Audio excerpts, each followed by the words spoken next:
Okay, so today I'm going to show you all the chords you'll ever really need to know in the C family, I'll call it, okay? So we're going to start off with just a major, and now C major is just played like this. It's got a very happy sound. It's just a C, an E, and a G. You'll play that, and if you play that with your right hand, you'll play that with your thumb, your one finger, your three finger, and your five finger. Okay, so you sort of skip fingers. If you want to know about inverting chords, I'm going to have a different lesson on that. So click on the link on the annotation that I put over here when that video is available, and you can go learn how to invert chords. But for now, I'm just going to focus on the chords. So you've got that C major chord. Okay, a C minor chord is a C, an E flat, and a G. So it's similar to the major, and it has a sort of a sad or a scary or an ominous sound. Okay, so that's your C minor.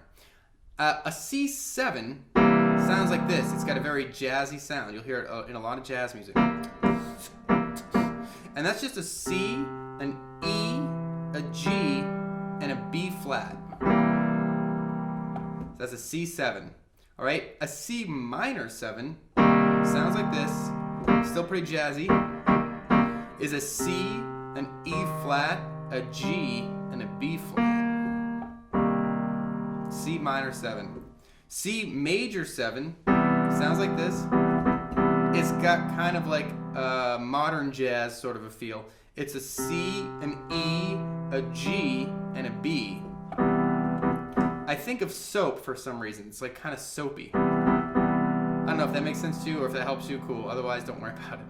All right, so a C7 flat 5 sounds like this. It's a little bit of an oddball. I kind of like it. It's a C, an E, a G flat, and a B flat. Can be dreamy, but it's got a bit more character. So that's a C7 flat 5. A C7 sharp 5 sounds like this. It's a C, an E, a G sharp, and a B flat. C7 sharp 5. So C minor 7 flat 5 sounds like this. Okay, a little bit dark, a little bit rainy. You know, you can imagine like a scene where it's raining. You've got a C, an E flat, a G flat, and a B flat. So that's your C minor 7 flat 5. All right. Now a C7 flat 9 sounds like this. Kind of sounds like a train wreck to me, but if that sound appeals to you, you're going to want to know how to play this. So that's a C, an E, a G, a B flat, and a D flat. There's your C7 flat 9. So a C6 is one of my favorite chords. It just sounds like this. It's got a very friendly, jazzy feel, and you just play it with a C, an E, a G, and an A. It's a very nice chord. A C minor 6th sounds like this. It's got a jazzy feel, a little bit off color, a little bit offbeat jazzy feel. So that's a C, an E flat, a G, and an A. There's your C minor 6. Now your a C6 9 sounds like this. I think this is a very pretty chord. Reminds me of like Mr. Rogers' Neighborhood for some reason. I don't know why. It's a C, an E, a G, an A, and this 9 up here, this D. So that's your C6 9.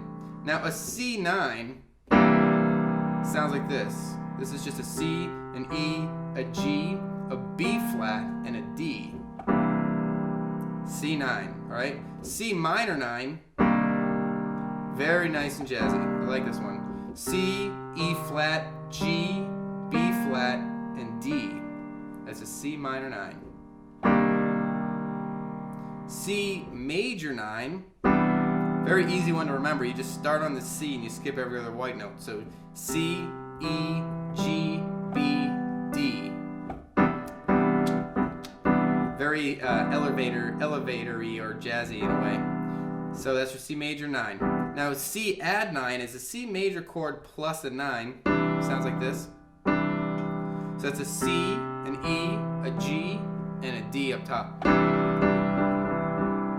Alright, so that's your C add 9. A C11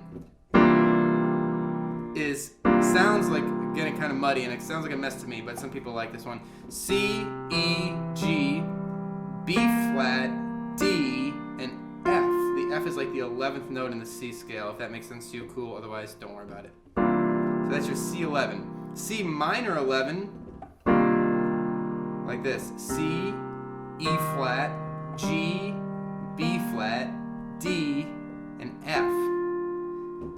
C minor 11. Okay? Now a C13 is when it starts to get a little bit interesting. You need to be able to play this 13th note. So if you start in C, 1, 2, 3, 4, 5, 6, 7, 8, 9, 10, 11, 12, 13. And the key of C is easy because you use all white notes in the scale. Can't do that with every scale. But that 13th note we need to get in there. We need to get in the 11th, the 9th, and the 7. It's actually a flat 7, but... and we need the root too. So that's how you play a C13. You run out of fingers otherwise. So C, B flat, D, F, and A. It's a chord that really wants to be resolved, but it's also very pretty. So that's your C13. A C sus2 is just a C, a D, and a G. It's pretty easy. It usually ends up eventually getting to a C major, but C sus2, C, D, and G. A C sus4 is a C, an F, and a G. You'll often hear it in like an Amen. So this C sus4 likes to eventually get to a C major. So C, F, and G, C sus4, okay? C diminished sounds like this, like an old vampire movie. And the way you can build diminished chords are really easy. You just pick the note, so in this case C, and you count up 3 half steps. 1, 2, 3. And then you count up 3 from there. 1, 2, 3. So C, E flat, and G flat. That's a C diminished chord. A C diminished 7th is just a C diminished plus another 3 half steps up here. So let me back up and show you. That's a C, an E flat, a G flat, and an A. Sounds really vampire-y in a black and white movie, right? So if you start with C and count up 3 half steps, C, 3 half steps to the E flat, 3 half steps to the G flat, and then 3 more half steps to this A. You get your C diminished 7th.